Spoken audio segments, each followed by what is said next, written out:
Hello guys, so in today's video I want to tell you all about how I ruined my art piece with pastels using fixatives.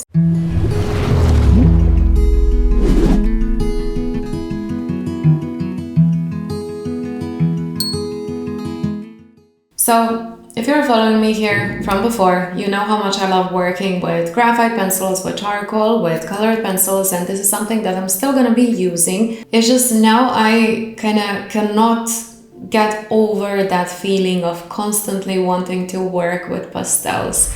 And pastels is something that, like, whenever I was working with pastels, I felt so joyful, peaceful. I felt that moments and hours and days of enjoyment that I cannot even explain, like being in that kind of messy surroundings, like pastels are all over the place, like your hands are all messed up, and just that mess. Like, I think that we artists will love to be in a mess, or at least me. Like, I think that yeah, I like to be in a messy environment, especially when I'm working. So having all that, I absolutely fell in love with pastels, and I was like, okay, I'm gonna pursue pastels full-time now. And the only thing I was concerned of is because I got used to working with colored pencils, as I said, with graphite, charcoal, and whenever I finish something, I like to fix it. And this is a bit delicate medium, so you cannot actually just fix it with anything. And I spent days, weeks, months just exploring this medium, exploring the best possible pastels, how to use them, how to create something nice with them, actually how to fix them. So some of the artists, they're using fixatives, and some of them actually, now that I know that, most of them actually don't. I didn't know that. So I spent time just trying to find the best fixative out there, and I did. I'm not gonna mention the names because that's still an amazing fixative and it's one of the best out there. So maybe it didn't work for me, maybe it's gonna work for you if you decide to work and fix your pastel drawings with a certain fixatives. It's an amazing one, so I'm not gonna call out any names and say something bad. It's because that happened to me. It doesn't mean that it's gonna happen to you. But my personal opinion now, after ruining a piece that I was working on for 7 straight days. I spent 7 days just working on these beautiful lions, and I really enjoyed it so much. These lions are going to be available, actually lion and lioness, they're going to be available on my website in a couple of weeks as prints, so make sure to keep an eye on that if you feel like having this kind of beautiful prints. I enjoyed so much working on it, and I'm actually starting producing prints, which is so exciting and so amazing to me, and I'm gonna do a separate video about it in a couple of weeks. As for this, just as an announcement that this is gonna be available, and the prints are gonna be like a limited edition, so make sure to follow me on Instagram, on YouTube and everything if you want to catch these prints while they are still in stock. And yeah, but anyways, back to the point. So I spent 7 days working on this piece, and I felt just amazing. I loved the whole process of it. I enjoyed so much working on this, and I was like, okay, I need because previous drawings I didn't fix, and I was saving them with a glassine over it, and I was making sure to store them correctly so they don't smudge and something, because if you're working with pastels, you know how it is, like you can smudge it if you go really hard on top of it and stuff. And I wanted to try and fix, and silly me, I didn't try it on a trial paper or something before I actually tried it on this one, so I think that that's also my mistake here. I wanted to take a photo of it, so thankfully these prints are gonna be made before I actually fixed my work, because I wanted to do a photo shoot first. So I explored how to do the prints, that's a separate topic, but I explored everything, and I've seen how to take a good and proper photos of your work, so it could be nice, it would seem nice as prints. And I went outside because I needed a daylight.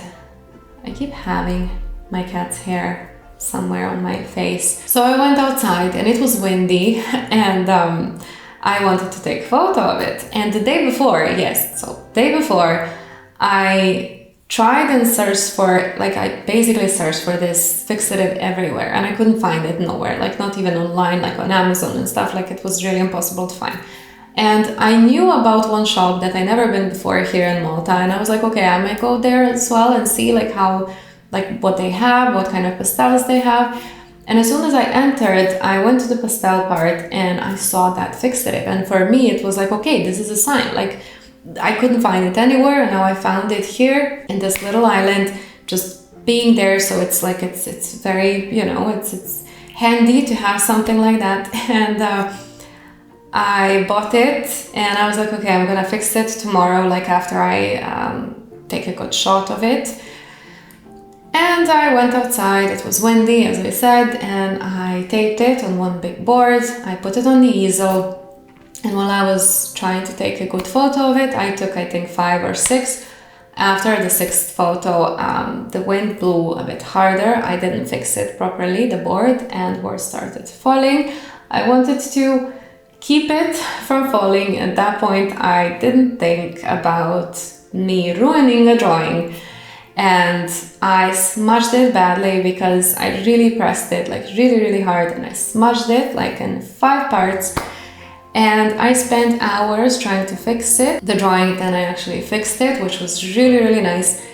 And I was really happy at that point. I wanted to cry, but then I realized, okay, you have nothing from crying, you just do and try to fix it, which I did. And it was really nice. And then I realized, like, okay, this is another sign that I need to test my fixative so I can prevent of this happening again.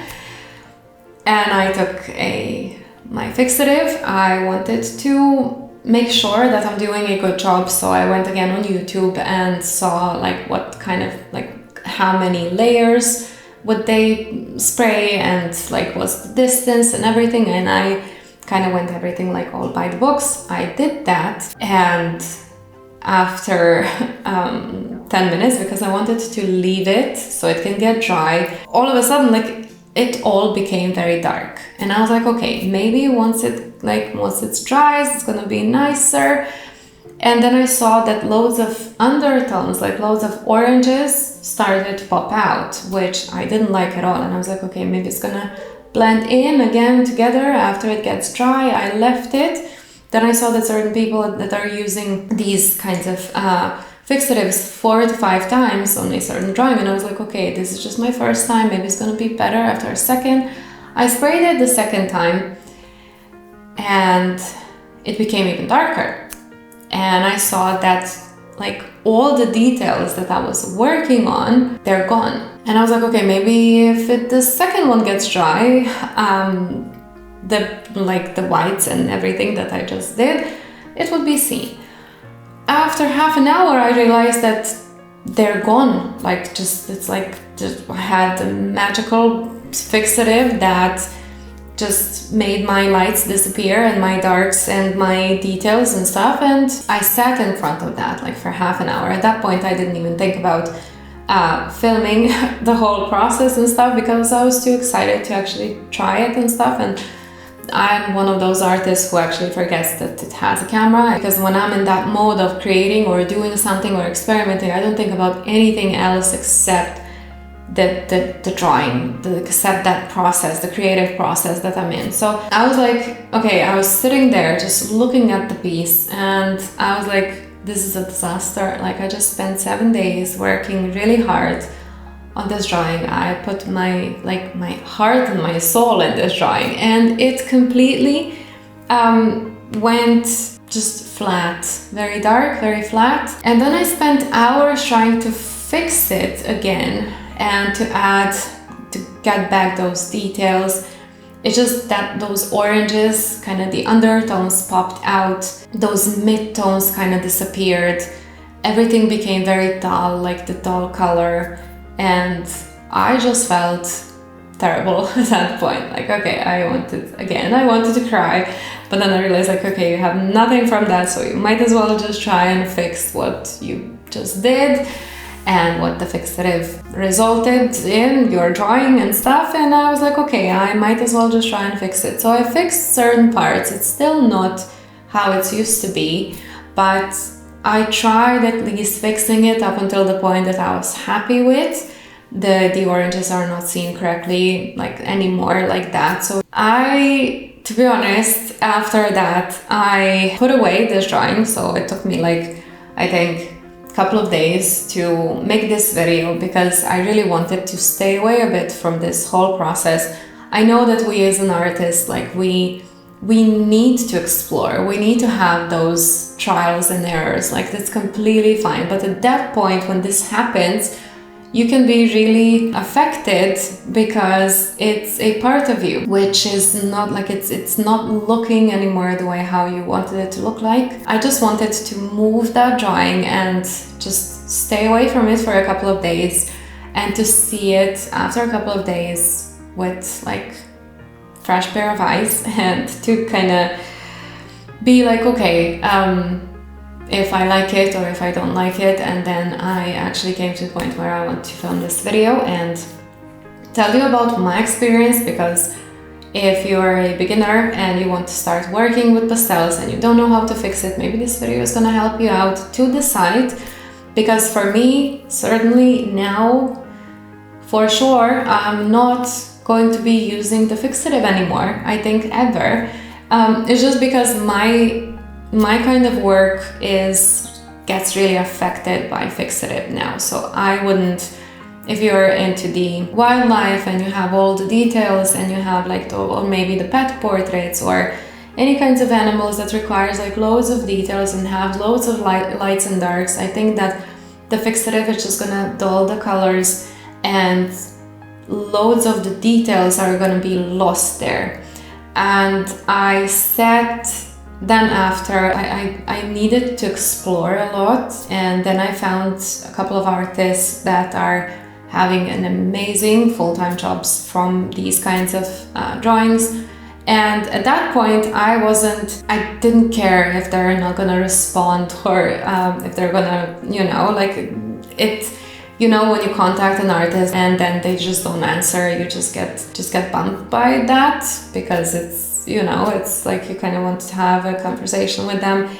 But they actually did, like all of them that I contacted, they were actually really polite, really kind, really amazing towards me, and they advised me, to be honest, all of them advised me not to use the fixative ever again. They all went through the same thing. They all went through this issue of what I just did, and they have their full-time jobs as a pastel artists, and they don't use fixatives. So they always pay attention when they are sending drawings to their clients to pay attention to their work, or they immediately frame it, because the pastel drawings, if you don't want to fix them, they immediately need to go behind the frame and it needs to be glass. So I learned a lot about this, and the whole process was really informative and really with loads of ups and downs and loads of emotions going all over the place. But in the end, I have to say that I learned a lot. Maybe pastel fixatives is gonna work for you. For me, to be honest, it's not the case. I think that I would never use a fixative on my drawings ever again. And it was a nice experience. Like, even though at that point I think that I wanted to just lay down and cry for half an hour, I love the process of those ups and downs. I love the process of those trials and errors. Like, okay, I know that I made a mistake now, which I am gonna stay away from in my following drawings. But that's the point, like, don't give up, like explore as much as you can and be curious. That's also the most important thing, because we need to learn. Like, I think that we as artists, we need to learn a lot. We need to learn every day. We need to explore every day. We need to connect with people. I would never connect with these people that I wanted to contact and ask. I said how much I love their work, which I really do, and I just asked them, like, I have issues. I just ruined my drawing with the fixative. Can I ask you a question? Do you use fixatives on yours? And they were really so polite. They gave me so much information about pastels, and I'm so grateful for them. They also saved me quite a lot of time. So there's no harm in asking. Like, if you're interested in pastels or you have something to ask, feel free to find me on Instagram and I will happily have a conversation with you about pastels, and I would give you loads of advices now because I spent now weeks and months just exploring and being very detailed about everything. The only thing I wasn't that detailed about was the fixatives when I made a mistake. Not a mistake, it's an experience, so at least that. But yeah, this is my story about how it's not that it's ruined, it's still a good drawing, but it doesn't have that vibe that it had before that fixative. So I just don't see as many details as I was seeing there, and I spent so much time working on these details. So I hope that you can understand my stress here when it comes to this. But anyways, yeah, this is something that I would highly advise you to really explore first and really see and test out. Like if you want to fix your work, try to do it on a piece of paper, like just layer the colors and try to spray over it. Take a photo before and after so you could see how many colors are being changed there and how will that affect your drawing before you actually put the fixative on. If you decide not to use the fixative, that is completely okay, because most of the artists, they don't actually use the fixative. So it's something that is, I think, just a personal preference, like how you want your drawing to look like. For me, I never want to use the fixative, I think, ever again. Yeah, but overall, I think that these lines are very beautiful and I really enjoyed so much. I highly recommend, if you're just a beginner and you just want to explore with the medium, I think that pastels are one of the funnest, most joyful and most entertaining medium to use. At least for me, I adore them. I simply adore them. They are so fun to work with, both soft pastels and the pastel pencils and the pan pastels. Like they're so amazing. I'm going to be speaking about all these in details in my following videos, so make sure to subscribe to my channel, like this video, comment your opinion. I would also like to hear, if you're working with pastels and you're using the fixative, which kinds of fixative you're using and what is helping you out, especially when it comes to these. If you had any of your drawing ruined by a fixative, that's also something that I'm really interested about. And make sure to subscribe, comment and like this video. As I said, make sure to check out my website. The prints of these lines are going to be uploaded in a couple of weeks and they're going to be ready, and I'm going to have the limited edition of them, which I'm really excited about, and be sure to check that out as well. And thanks so much for listening to me, and thank you so much for watching. Yeah, I see you all in another video. Thank you guys, bye.